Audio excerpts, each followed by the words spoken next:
Desde ontem, e ele até me ligou pedindo que eu fizesse esse apelo aos prefeitos do Brasil, porque desde ontem, segunda-feira, dia 19, o Ministério da Pesca e Aquicultura começaram um levantamento detalhado em parceria com o Fundo Nacional de Desenvolvimento da Educação, o FNDE, sobre o consumo de pescado nas escolas públicas.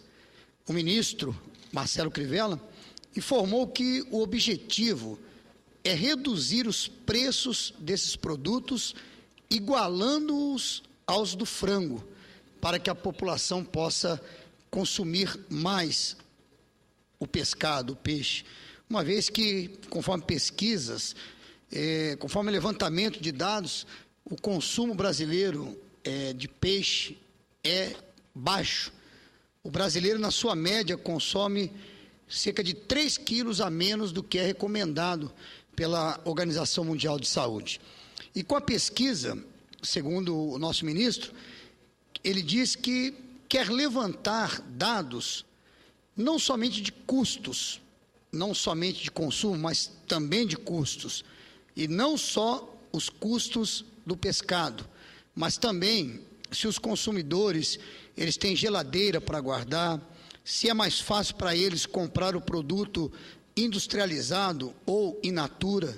O ministro também acrescentou que a pesquisa destina-se especialmente aos nutricionistas e responsáveis técnicos pela alimentação escolar.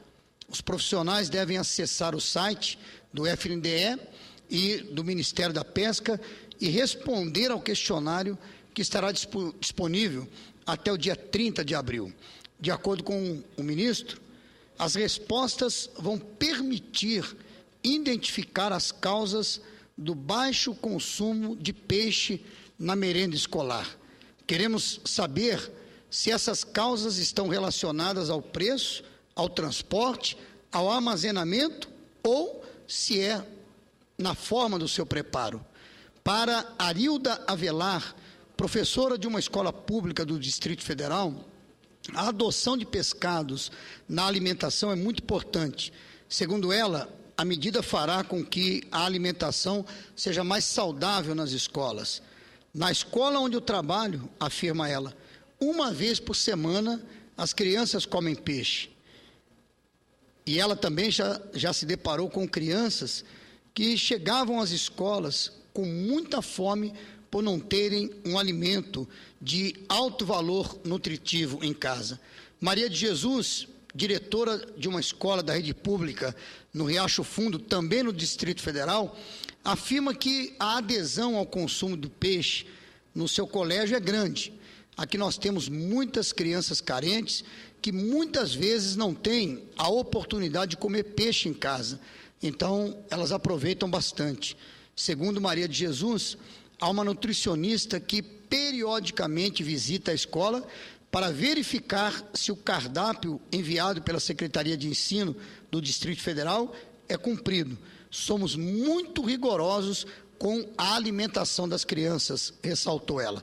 O ministro Crivella reforçou que, se essas crianças tiverem o hábito de se alimentar uma vez por semana com peixe, irá beneficiar todo o país, porque ao estimular o consumo de pescados nos colégios, mais empresários vão se dedicar ao setor, estimulando a geração de empregos e aumentando a produção. Com tudo isso, o pescado vai ficar mais barato e as crianças vão ajudar não só no seu próprio crescimento, mas também na popularização do alimento.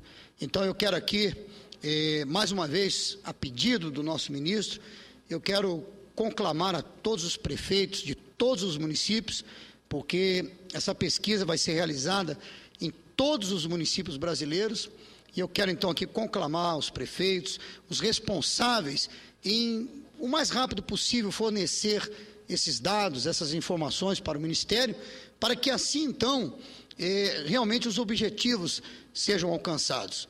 Em conversa também com o nosso ministro, ele falava da importância ele até fez uma comparação que eu achei muito interessante.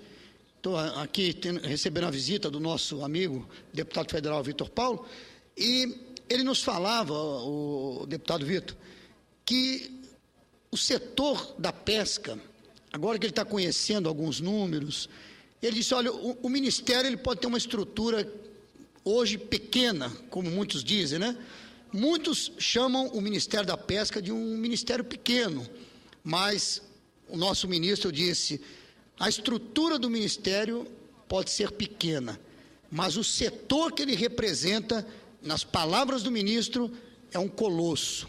Na verdade, o setor de pesca, ele também fez um outro comparativo, é um pré-sal que o Brasil também está descobrindo. É um pré-sal que nós tínhamos e também não sabíamos que tínhamos, ou pelo menos não dávamos a importância que tem que ser dada. Então, eu quero, nessas primeiras semanas, né, nesses primeiros dias da gestão do nosso ministro, eu quero parabenizá-lo porque eu o vejo motivado, eu o vejo inspirado para trabalhar, e eu tenho certeza que, e da parte de todas as pessoas, eu estive em São Paulo, estive na minha cidade natal, Santo André, participando de um ato do PRB, e lá as pessoas dizendo, né, afirmando para mim o quanto elas estão crendo na gestão, no trabalho do ministro Crivella.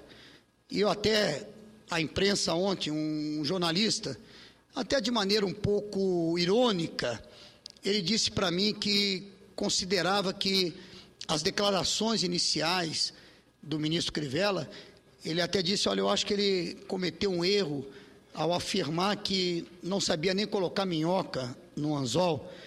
E eu de pronto respondi o seguinte, mas ele não foi chamado para colocar minhoca no anzol, ele foi chamado para ser o gestor, para ser gestor do Ministério da Pesca.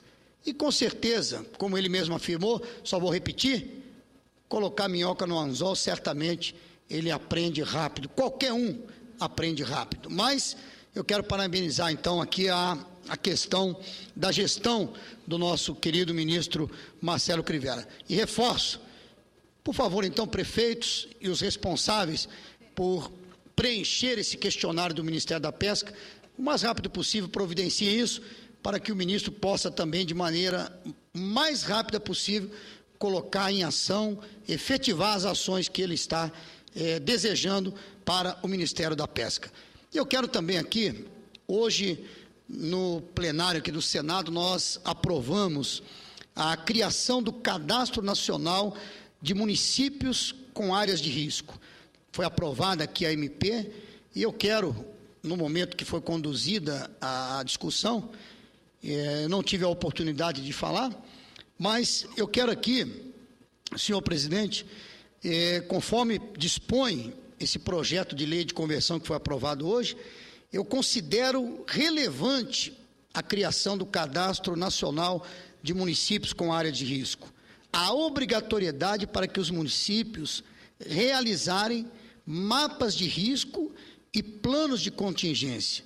E ainda a identificação prévia das áreas de risco que devem ser protegidas e a demarcação das áreas que serão utilizadas para a instalação de infraestrutura, sistema viário, equipamentos públicos, bem assim as demais medidas, iniciativas e soluções propostas, principalmente aquelas que visam a dar sustentabilidade à vida humana.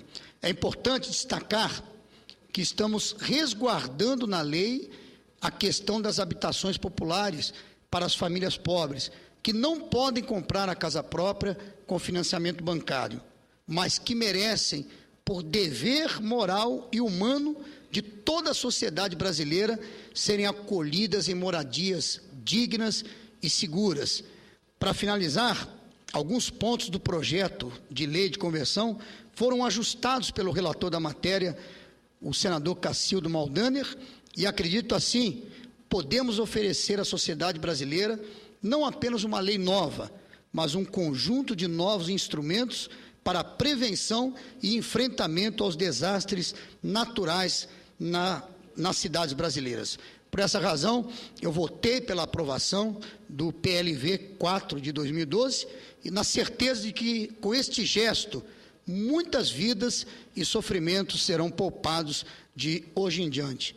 E aproveito, lembrando até com tristeza, né, nosso estado, Rio de Janeiro, o deputado Vitor Paulo, na ocasião, nós fomos aos locais atingidos, tanto no Bumba, como também na região serrana. O senhor ali comentava que presenciou cenas que certamente serão inesquecíveis, né? Ali vendo pessoas, muitas pessoas mortas, uma situação terrível. E eu creio que agora, com a aprovação desse projeto de lei de conversão, eu creio que nós damos um passo importante para a prevenção, para que realmente a situação ela seja o máximo possível. Porque quando se fala em desastre natural, é claro que existem fatos ou fatores que estão acima da capacidade humana de poder se defender. Mas quanto mais nós prevenirmos, quanto mais tivermos ações preventivas, certamente menor serão os riscos, menor serão os problemas. E como finalizei aqui, senhor presidente, eu tenho certeza que muitas vidas serão salvas, serão poupadas a partir da aprovação dessa MP de hoje. Então, senhor presidente, agradeço e é isso que eu queria dizer.